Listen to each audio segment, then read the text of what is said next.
Monsieur l'avocat général, la Chambre vous donne la parole pour d'éventuelles réquisitions ou mémoire préalable. Impression yu ñu nar a am ci li ñu gis ci image yi dafa mel ni nit ñi dañu nekk di présenté wu président baa ngi leen di déglu premier jour yu procès yu mel noonu lay demee fekk da ngay ñëw wax sa tur wax parti bi nga bokk ban pàcc nga fi taxawal ci layoo bi suñu amoon son bi dina baax loolu aux autorités fixer image yi mais fixer aussi son bi dégg lu ñu di wax ndaxte lu ñu bëgg loo xam ne des ci à l'ensemble des officiers ministériels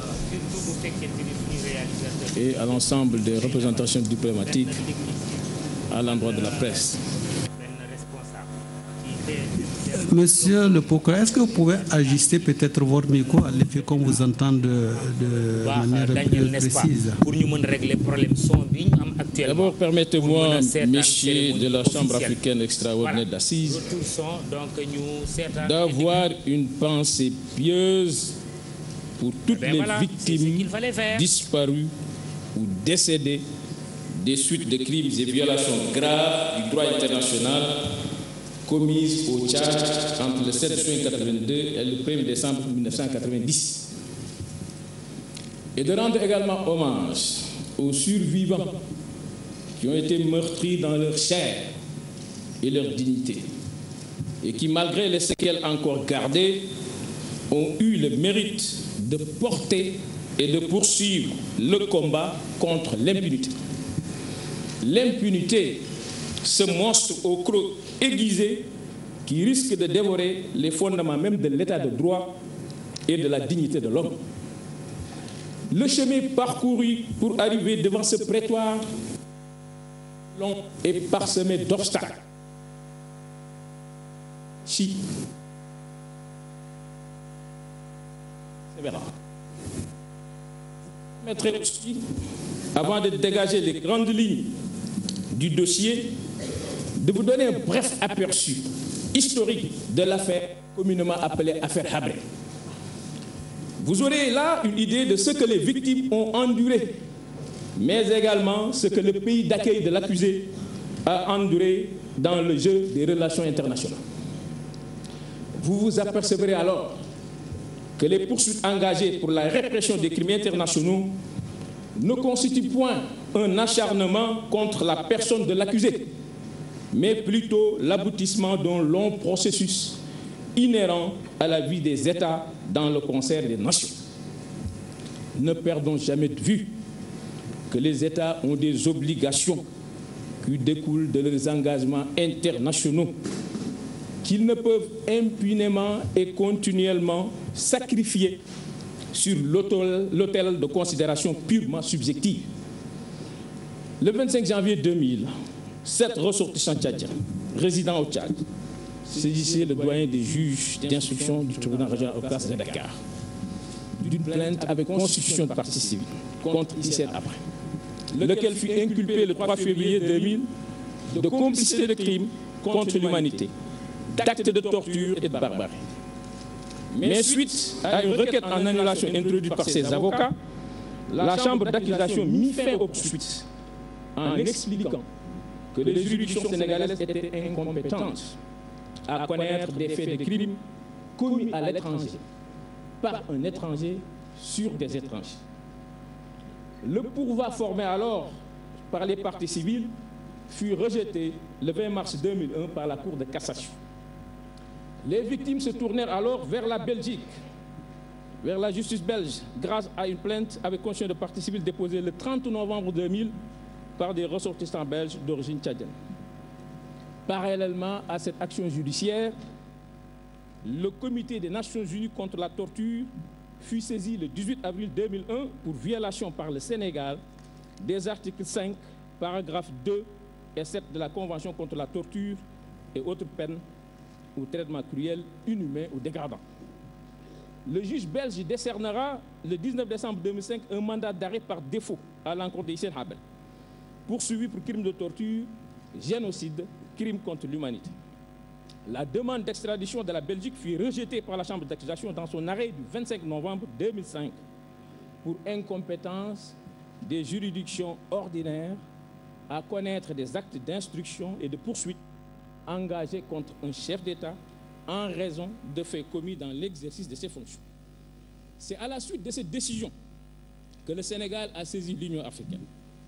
Et en juillet 2006, la conférence des chefs d'État prit la résolution de considérer le dossier Hissène Habré comme le dossier de l'Union africaine et donne mandat au Sénégal de poursuivre et faire juger au nom de l'Afrique Hissène Habré par une juridiction sénégalaise compétente avec les garanties d'un procès juste.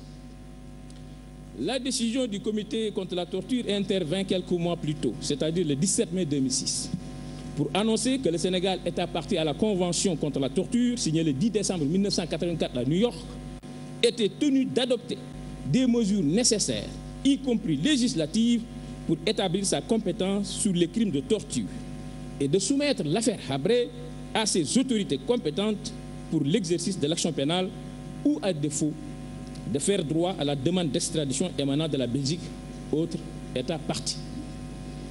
Il faut dire que la Convention ratifiée le 21 août 1986 par le Sénégal était entrée en vigueur le 28 juin 1987 et que par la loi 96-15 du 28 août 1996, le Sénégal avait déjà procédé à une première modification de son code pénal en ajoutant un article 295.1 définissant et sanctionnant la torture conformément à la Convention contre la torture.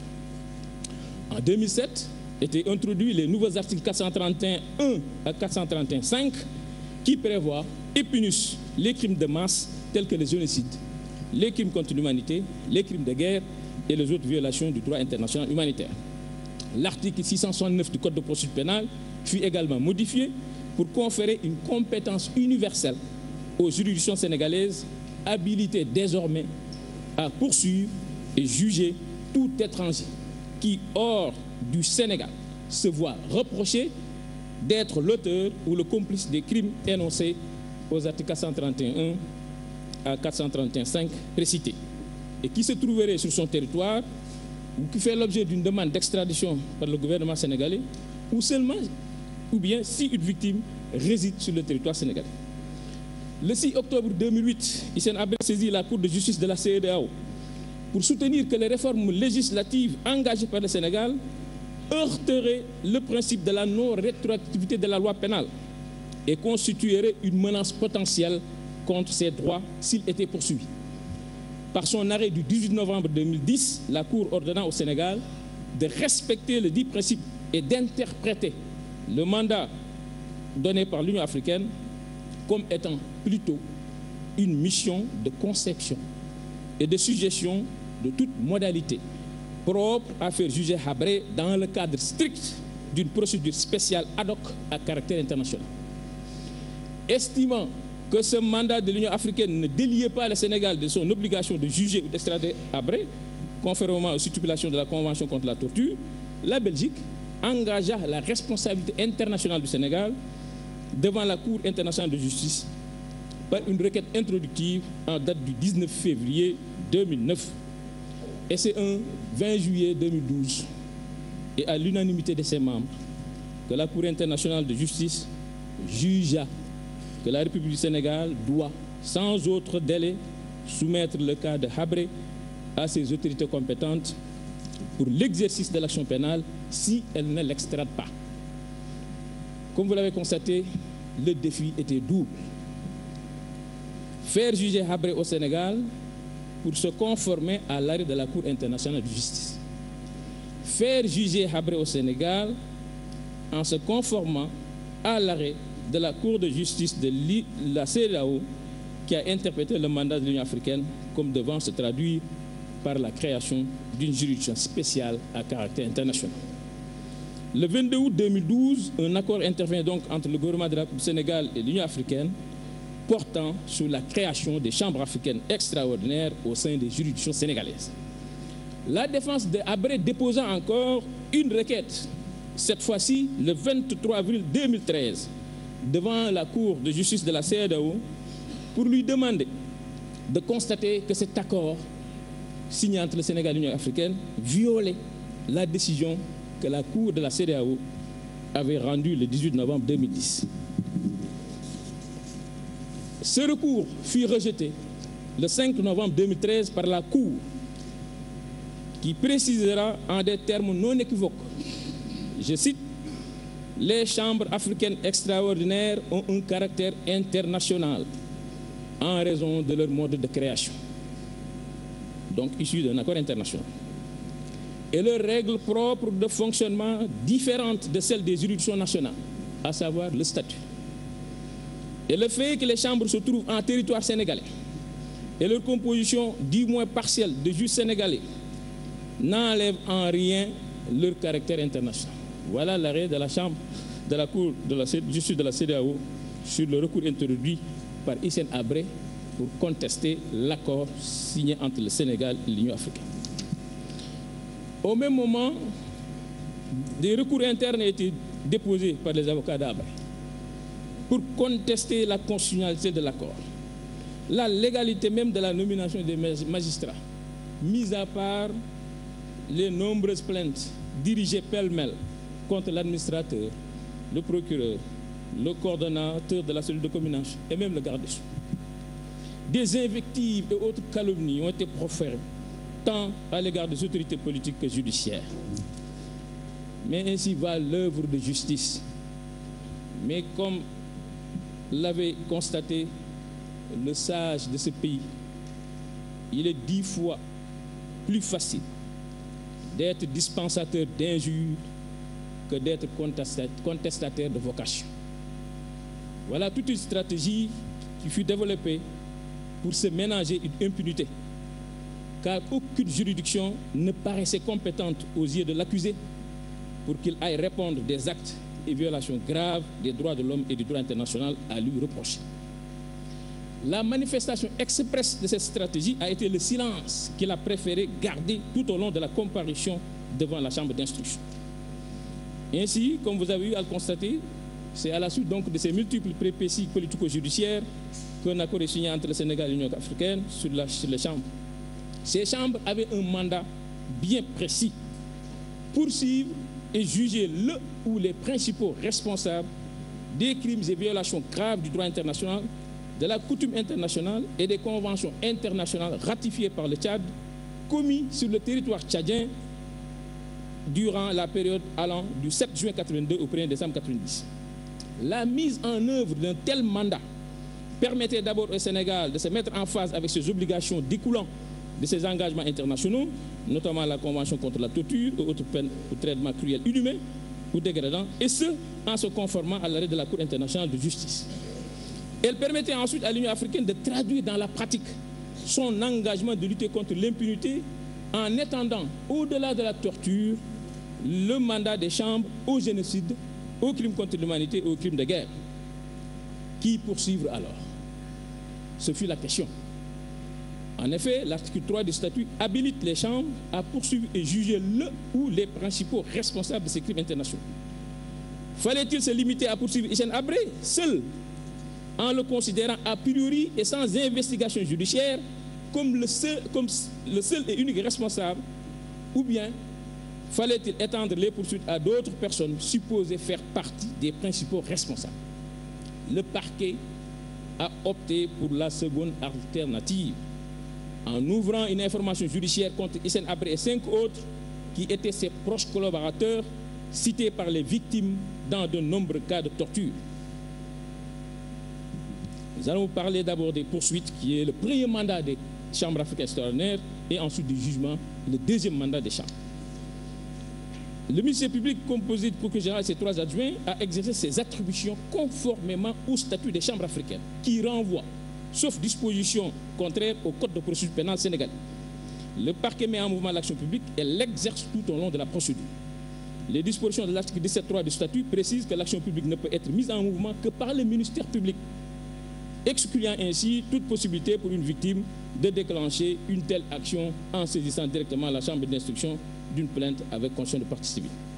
Dès lors, il appartient au procureur, selon l'article 17.4 du même statut, d'ouvrir une information d'office ou sur la foi des renseignements obtenus de toutes sources, notamment des gouvernements, organisations internationales et non gouvernementales, ou sur plainte des victimes, sans préjudice de leur lieu de domiciliation. C'est ainsi que dès l'installation le 8 février 2013 du parquet, de la chambre d'instruction et de la chambre d'accusation, le procureur et son équipe ont mené une enquête préliminaire en demandant une entraide pénale internationale à la Belgique et au Tchad. La Belgique d'abord, parce que le premier pays à instruire contre Hissène Habré sur la base de la compétence universelle, et dont les autorités judiciaires ont bien voulu jouer à fond la carte de la coopération judiciaire en nous envoyant d'abord une copie du dossier et en acceptant de nous recevoir dans le cadre d'échanges et de partage d'expériences. Le Tchad ensuite, qui a répondu favorablement à notre demande de transport sur les centres de détention, ou ce qu'il en reste, et sur quelques sites supposés abriter des charniers dans la capitale. Les entretiens avec les victimes et associations de victimes ont permis de se rendre compte de leur état psychologique et de leurs besoins de justice. Ces deux déplacements ont renforcé les présomptions de violation grave du droit international qui transparaissaient déjà dans l'exploitation des sources gouvernementales, à savoir le rapport de la Commission nationale d'enquête du Tchad, des rapports des ONG, de Human Rights Watch, Amnesty International et des nombreuses plaintes déposées par les victimes. C'est en considération de toutes ces investigations que le parquet, usant des prérogatives qui lui sont conférées par le Code de procédure pénale en vertu de l'article 12 du statut des chambres, a fait procéder le 30 juin 2013 à l'arrestation de Hissène Habré et demandé sa mise en détention à la chambre d'instruction par un réquisitoire introductif signé le 2 juillet 2013. C'est à ce titre que plusieurs requêtes ont été introduites par le parquet et auxquelles la chambre d'instruction a fait droit en ordonnant des expertises et des mesures conservatoires sur les biens de Hissène Habré et de toutes les 5 autres personnes visées dans les poursuites. Et des mandats d'arrêt internationaux ont été aussi décernés contre ces fugitifs. Placé dans un premier temps au pavillon spécial de l'hôpital de Dantec, il a été finalement interné dans un quartier répondant aux standards internationaux, à la maison d'arrêt du Cap Manuel. L'instruction a été menée, il faut le dire, de main de maître par les juges de la Chambre africaine extraordinaire d'instruction, dont les décisions, comme vous le savez, étaient susceptibles de recours devant la Chambre africaine extraordinaire d'accusation, qui a rendu 3 arrêts sur appel du parquet et 1 arrêt sur appel de l'État du Tchad. Le premier acte d'instruction a été l'inculpation de Habré en présence de ses avocats. Et c'est la seule fois qu'il a fait une déclaration et a refusé de signer son procès-verbal, tout comme les autres procès-verbaux d'interrogatoire. Il avait déclaré en substance lors de sa première comparution. Il dit, je cite Habré, premièrement, je suis ici de façon tout à fait illégale. J'ai fait l'objet d'un enlèvement, d'un kidnapping. Deuxièmement, la question de la dignité, de la légalité des chambres africaines est en cause et elle est posée devant la Cour de justice de la CEDEAO. De ce fait, poursuit Habré, je refuse de répondre à vos questions, ne reconnaissant pas la compétence des chambres que je considère comme un service administratif. Voilà la seule déclaration que Habré a eu à faire, et ça, c'était devant le juge lors de sa première comparution. Donc Habré, nonobstant cela, a été inculpé de crimes contre l'humanité.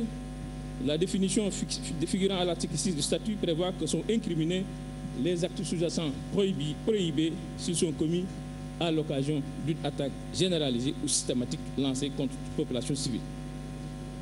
Des crimes de guerre, il a été inculpé. L'article 7 du statut a expressément criminalisé les infractions graves, article 7 paragraphe du statut, ainsi que les violations graves de l'article 3 commun aux conventions de Genève. Article 7 paragraphe 2 du statut commises dans le cadre de conflits armés, qu'ils soient internationaux ou internationaux. Inculpé aussi de crimes de torture comme crime autonome. La définition figurant à l'article 8 du statut est la même que celle contenue à l'article 1, paragraphe 1 de la Convention contre la torture.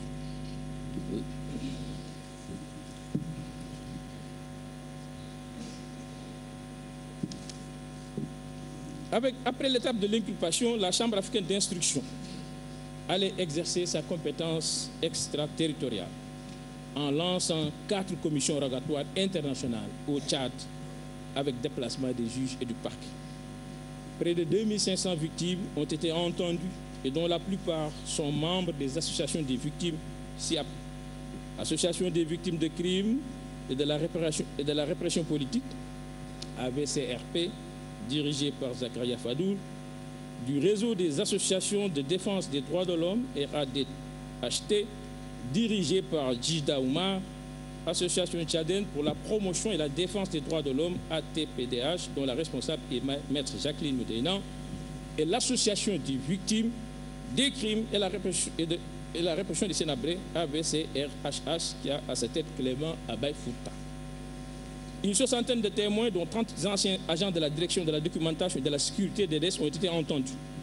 Un transport a été effectué dans les centres de détention, notamment la piscine et les sites en chantier et en abrité naguère, la prison, dites les locaux, le camp des martyrs, la gendarmerie 1 et 2. L'exploitation des archives de la DDS a permis de numériser des milliers de pièces sur les archives de cette police politique.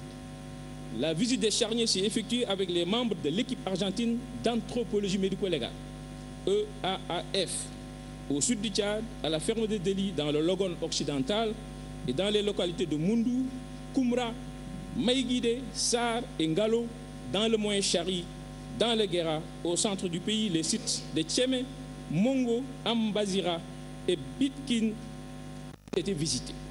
Au nord-est, à Béché, avec les charniers de Mabrouka, les localités de Iriba et Tiné ont été aussi visitées. Dans la capitale N'Djamena, les charniers de Dougui Alay, Ambing et Ambralgoz ont été visités par les experts qui ont déposé leurs conclusions.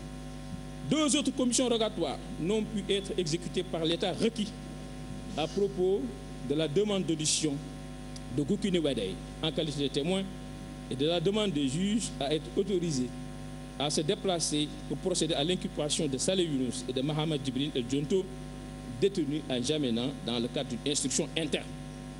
Une commission rogatoire internationale a été exécutée aussi en France pour l'audition d'un ancien de la DDS qui vit en exil.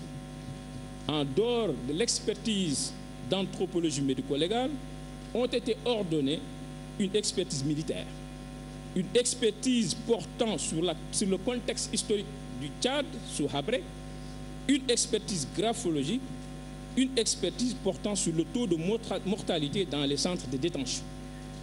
Les conclusions de ces rapports seront discutées à l'audience en présence de tous les experts. Le travail des juges en interne s'est résumé aux interrogatoires au fond et confrontation de Hissène Habré et à la perquisition opérée sur délégation du juge par la division des investigations criminelles de la police nationale qui a permis de saisir des armes de guerre, divers documents, appareils audiovisuels et téléphoniques découverts au domicile de Habré. Toutes les audiences ont été tenues en présence de Habré et de ses conseils. 6 audiences d'ouverture de scellés, 6 audiences consacrées à son interrogatoire au fond et 2 à sa confrontation avec des victimes et témoins. 6 autres audiences de notification des conclusions des rapports d'expertise. Nous voilà, après les poursuites, à la phase du jugement. L'action publique pour l'application des peines sera exercée avant qu'il ne soit envisagé de statuer sur l'action civile qui n'interviendra qu'en cas de déclaration de culpabilité. La procédure suivie est celle du civil law, héritée de la tradition juridique romano-germanique. Elle est reprise à l'article 22 du statut des chambres africaines qui précise que les questions relatives à la conduite des audiences sont régies par le code de procédure pénale. Cela signifie que le président a la direction des débats et doit œuvrer à la manifestation de la vérité. L'instruction d'audience relève de ses pouvoirs, contrairement à la procédure en cours dans le système du common law. Conformément à l'article 414 du code de procédure pénale, il doit fonder sa décision sur les éléments de preuve qui lui ont été apportés au cours des débats et discutés devant lui. Un mot sur les victimes. Elles ont été prises en compte par le statut des chambres qui organise leurs conditions de participation au procès. Comme je l'ai indiqué, plus de 2500 victimes ont été entendues dans leur constitution de partie civile et leurs dépositions vont aider à la manifestation de la vérité. Elles sont la plupart tchadiennes, mais également étrangères, comme c'est le cas des 2 Sénégalais répertoriés dans les archives de la DDS, dont l'un des survivants a été appelé à comparaître. Au-delà de la défense de leurs intérêts civils, les parties civiles auront une part active dans les débats de fond autour de l'action publique. Et c'est en cas de condamnation pénale qu'elles pourront faire valoir leur droit à réparation des préjudices subis. Quant aux témoins, il y en a une soixantaine qui seront appelés à la barre et vont comparaître sur les incidents majeurs liés aux crimes de masse, qu'il s'agisse de la DDS, des centres de détention comme la piscine, la prison de la présidence et autres, de répression des communautés entières comme les Hadjaraï, les Arabes, les Agawa, les étrangers, les opposants politiques, les ennemis ou supposés ennemis du régime. À distinguer, il faut le faire, les témoins de contexte et les témoins de fond qui viendront aussi bien de l'étranger que du pays. Le président aussi peut, en raison de son pouvoir discrétionnaire, appeler des témoins non cités à comparaître et déposer pour aider à la manifestation de la vérité. La liste de tous les témoins a été signifiée à Hissène Habré en prison. Et après en avoir pris connaissance, il a refusé d'en prendre copie. Monsieur le Président, vous permettrez de toucher un maillon incontournable de la chaîne du mécanisme de compétence universelle. C'est l'entraide pénale internationale. Elle rend possible les investigations dans un État souverain et facilite le déplacement des victimes des témoins de l'État requis vers l'État requérant au moment du jugement. C'est vous dire que le déroulement normal des audiences, suivant le calendrier prévisionnel établi, est tributaire de la coopération tchadienne, essentiellement vitale à l'exercice de la compétence universelle par les chambres africaines. C'est le lieu ici de rendre hommage aux magistrats, officiers et agents de police judiciaire tchadiens qui se sont investis avec dévouement dans l'exécution des commissions rogatoires internationales. Leur travail a été rendu possible, il faut le reconnaître, par le gouvernement tchadien, qui a créé un pôle judiciaire et désigné un point focal pour coordonner les activités des chambres africaines sur le territoire tchadien. Les visites de terrain sur les sites abritant des charniers, les visites sur les centres de détention et la délocalisation des archives de la DDS vers le pôle judiciaire n'auraient pas été possibles sans autorisation du gouvernement tchadien qui a instruit les autorités administratives des différentes localités à assurer à nos délégations les meilleures conditions de travail possibles. Cette coopération judiciaire a achoppé sur des divergences d'interprétation à la suite de la demande d'exécution des mandats d'arrêt internationaux et de transfèrement de 2 personnes visées dans les poursuites et détenues à N'Djamena, mais finalement jugées par une cour criminelle. Et pourtant, le statut des chambres, autorisé en son article 18, les chambres africaines a sollicité tout transfert de poursuites pénales. Il faut dire qu'à l'inverse de la CPI, qui donne la primauté aux juridictions nationales d'engager des poursuites, sauf à les suppléer en cas de mauvaise volonté ou d'incapacité, les juridictions ad hoc à caractère international gardent une certaine primauté sur les juridictions nationales. Mais force est de constater que les dysfonctionnements relevés dans cette coopération n'ont eu aucune incidence dans la décision de renvoi en jugement de Hissène Habré, contre qui les juges ont trouvé suffisamment de charges liées à la perpétration des crimes contre l'humanité, crimes de guerre et torture. Nous osons espérer que cette coopération ne fera pas défaut et accompagnera les chambres à terminer la dernière mission, somme toute essentielle, que l'Union africaine leur a confiée, à savoir juger les principaux responsables des crimes internationaux.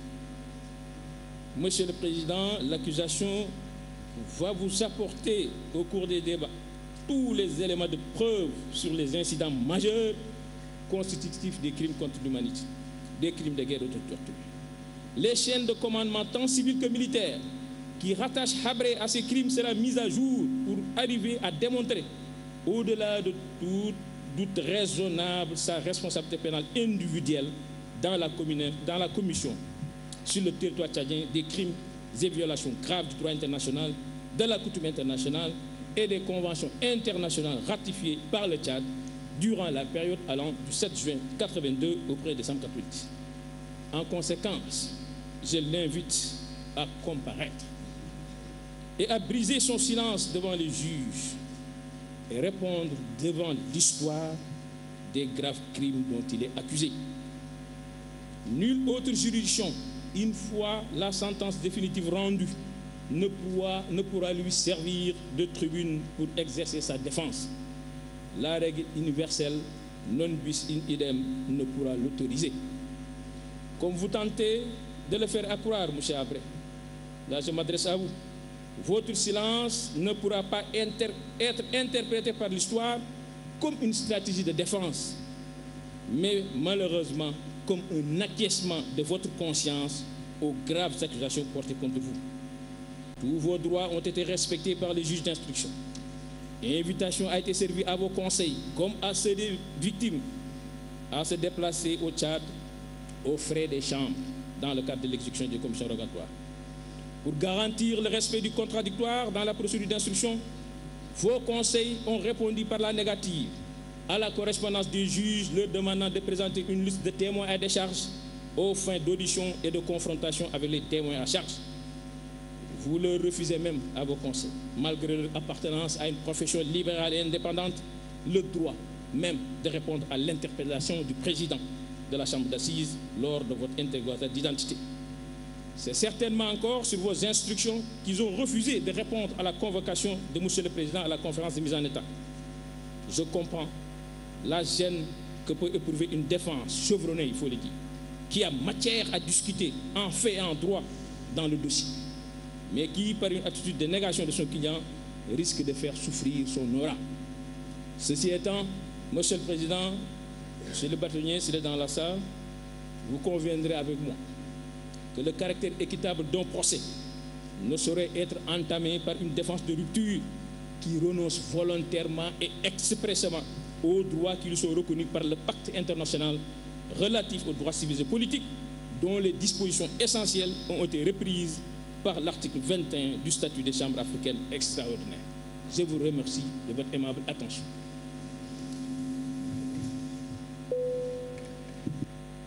Merci, Monsieur le procureur général. La Chambre vous donne acte de ces réquisitions préliminaires. Messieurs et Mesdames les avocats des parties civiles et victimes, la Chambre vous donne également la parole pour éventuellement faire vos observations si par ailleurs vous en avez.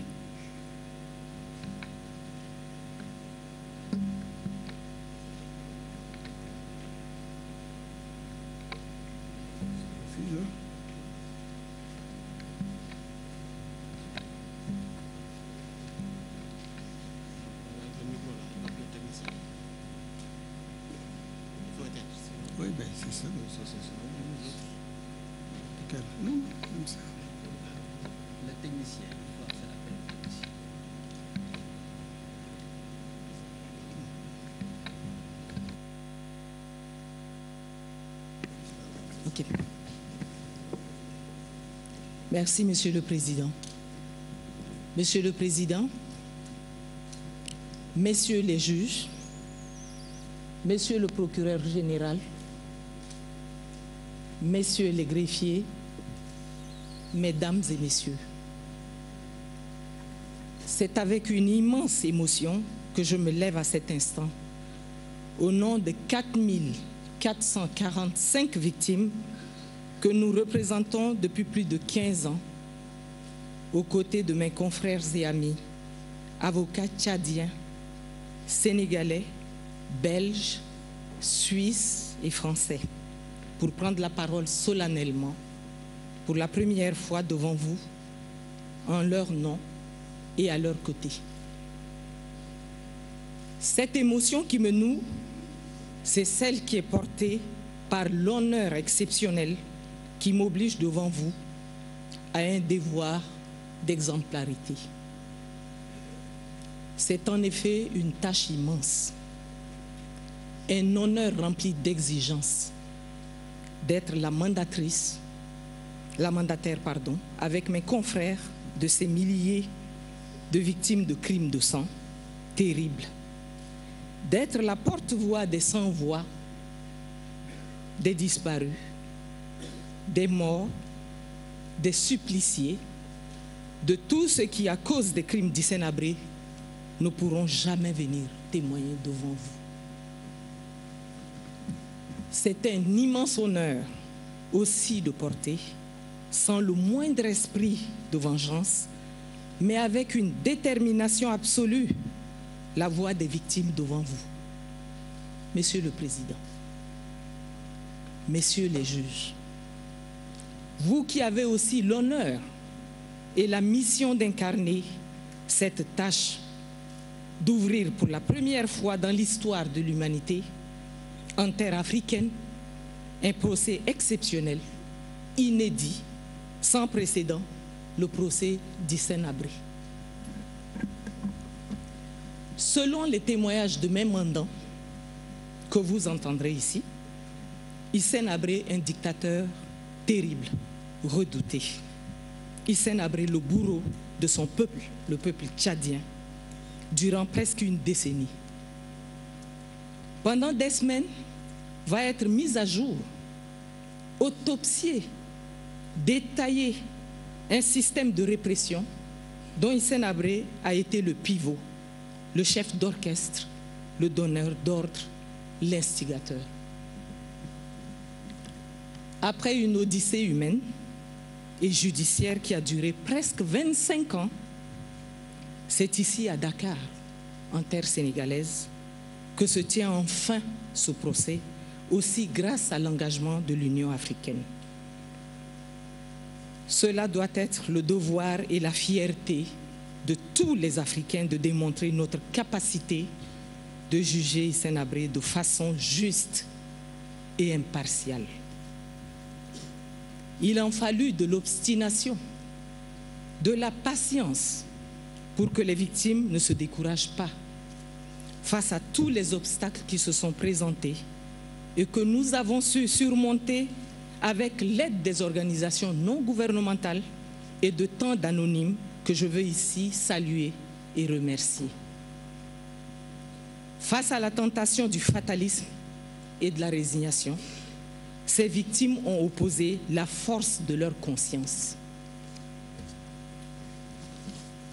Le droit est ici notre allié et seule sa force et la force de la vérité guideront nos pas et nos mots à l'abri de toutes les provocations et sans céder jamais à notre exigence d'un respect sans réserve de tous les principes qui permettent à une justice en étant équitable d'être respectable. Ces victimes qui sont derrière moi, qui sont au Tchad et ailleurs, vous écoutent, nous écoutent. Le monde vous regarde, le monde nous regarde. Ce procès est aussi celui de l'humanité tout entière. Et c'est au nom de l'humanité tout entière, une humanité qu'Hissène Habré n'a jamais accordée à ses victimes, que vous rendrez un verdict dans ce procès. Votre tâche, notre tâche est immense. Nous en serons dignes. Je vous remercie.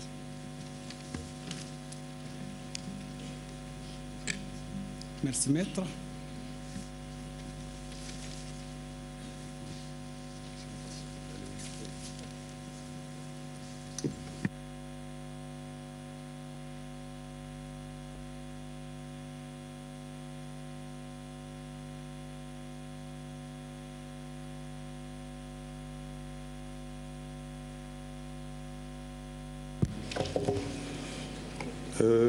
Monsieur le Président, Messieurs de la Cour, comme je le disais tout à l'heure, Monsieur le Président, nous représentons dans ce procès deux associations de victimes. Le réseau des associations de droits de l'homme du Tchad et l'association des victimes de crimes et répression politique au Tchad. Alors, après avoir écouté le réquisitoire de M. l'avocat général,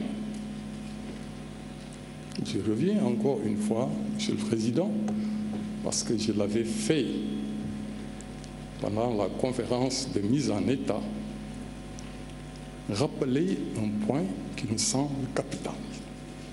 C'est la place des parties civiles dans ce procès. Vous le savez parce que vous nous l'avez déjà dit, le statut qui gouverne cette juridiction est un statut hybride. Parce que il prend des principes dans le droit international pénal qu'il consacre et à la fin, il renvoie au Code de procédure pénale du Sénégal. Ce qui fait qu'il a un caractère plus ou moins hybride. Nous en avons discuté et nous sommes tous d'accord que ce caractère hybride fait que la place des parties civiles dans ce procès, il va falloir la préciser. Parce que dans le droit pénal en général, international, tellement influencé par le système anglo-saxon, les parties civiles ne sont pas parties au procès. Je m'en veux pour preuve le statut de Rome qui dit que les parties civiles interviennent quand le tribunal les y autorise et quand leurs intérêts et préoccupations sont en jeu. Donc, finalement, dans le système international, les parties civiles ne sont pas parties au procès. Mais là, ce sont les dispositions du Code de procédure pénale qui font de nous une partie au procès. Nous n'allons pas, monsieur l'avocat général, simplement prévoir une participation des parties civiles. Nous considérons que nous sommes une partie au procès au même titre que le parquet général et la défense. Je demande très respectueusement, monsieur le Président, d'être très attentif à ce point. Je sais, pour vous avoir fréquenté depuis quelque temps, que vous êtes très attentif à ce point, parce que vous nous en avez parlé. Mais il est bon de le rappeler, parce que moi, personnellement, je considère que le rappel a certainement des vertus. Il faut absolument que tout le monde comprenne que dans ce procès, les parties civiles sont une partie au procès. J'ai bien aimé un article que j'ai vu dans la presse qui dit les parties civiles qui participent. Je vous remercie de votre attention. Merci. Ceci achève-t-elle l'intervention des avocats?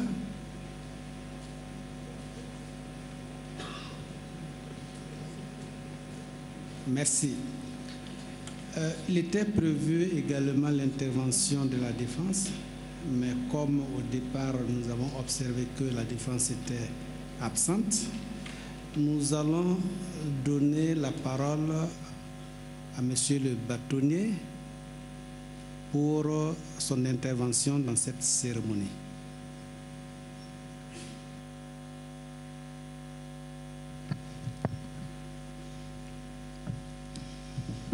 Je vous remercie, Monsieur le Président. Monsieur le Président, après vous avoir salué et salué le ministère public, vous me permettrez de souhaiter la bienvenue à nos confrères qui viennent d'autres pays, qui sont ici accueillis au niveau du barreau du Sénégal.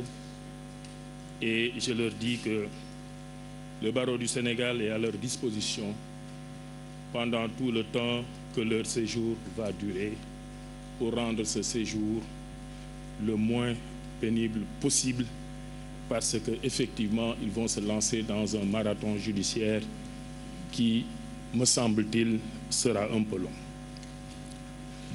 Monsieur le Président, Messieurs les assesseurs, Monsieur le procureur général, Messieurs, Madame, les procureurs généraux adjoints,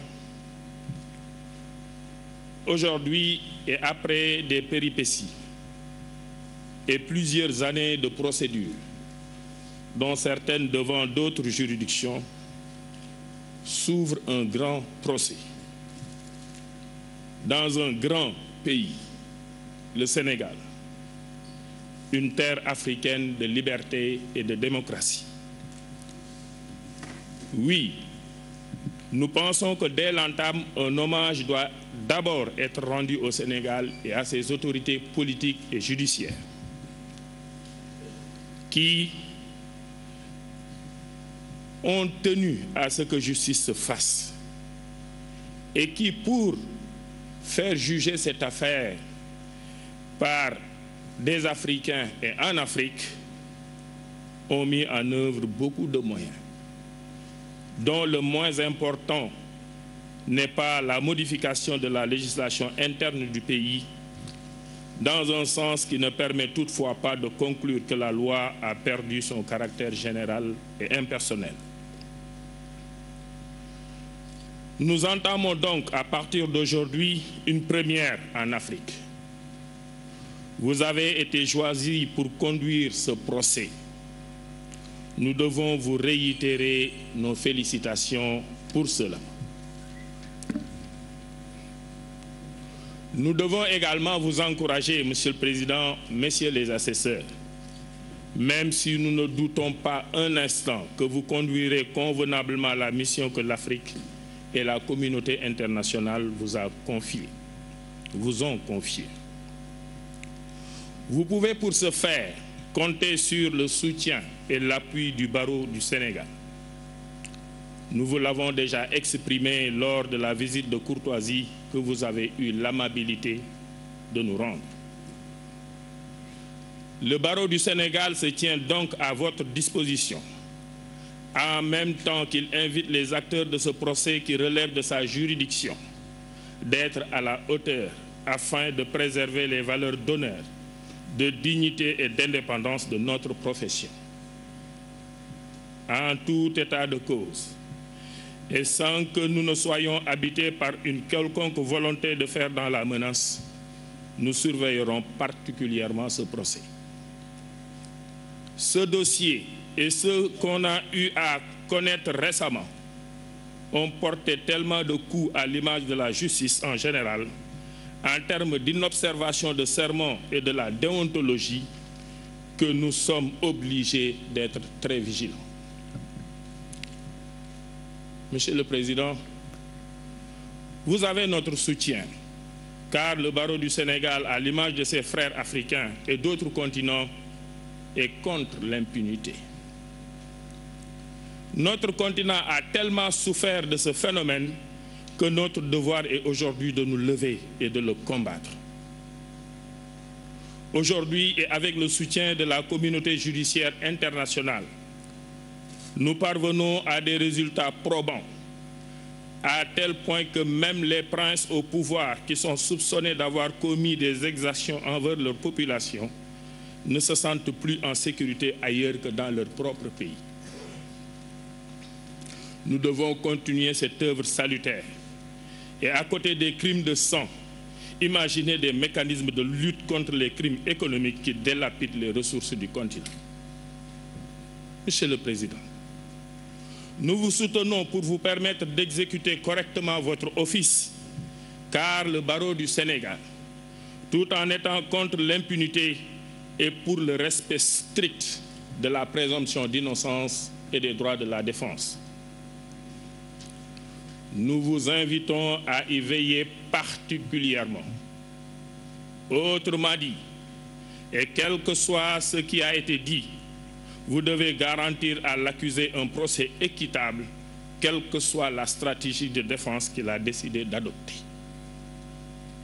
Votre tâche dans ce sens ne sera pas aisée, car tellement d'obstacles ont été jusqu'ici mis sur le chemin des juges, au point que, pour des faits qui couvrent une période de presque 10 ans et qui ont connu des dizaines de milliers de morts, on ne vous a renvoyé qu'une seule personne.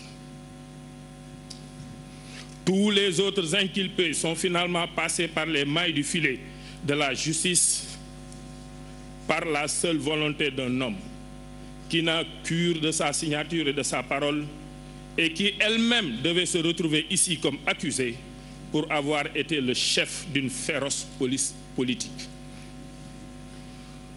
Nous nourrissons l'espoir que la justice rattrapera un jour tous les responsables de la mort de milliers de nos frères et sœurs du Tchad. Au total, et pour conclure, Monsieur le Président, vous m'autoriserez le rappel d'une réalité que vous appréhendez déjà, j'en suis sûr.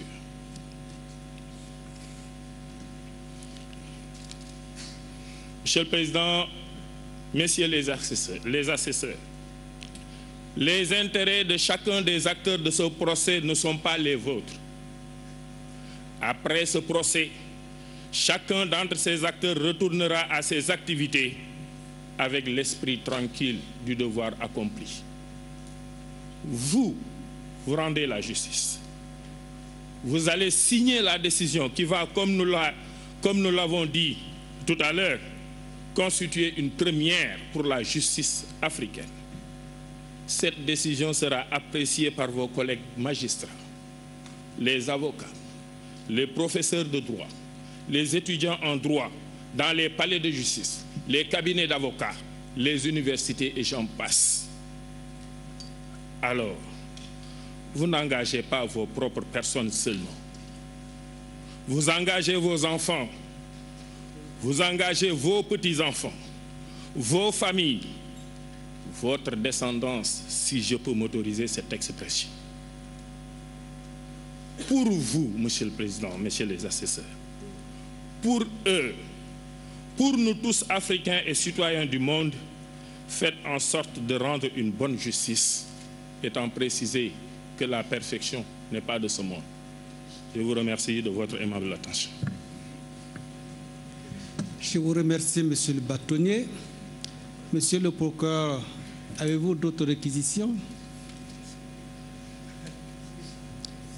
Messieurs les avocats, autres observations? Bien, ceci met donc fin à la cérémonie d'ouverture et donc nous allons observer une trentaine de minutes avant la reprise. Je vous remercie. Donc l'audience est ainsi suspendue.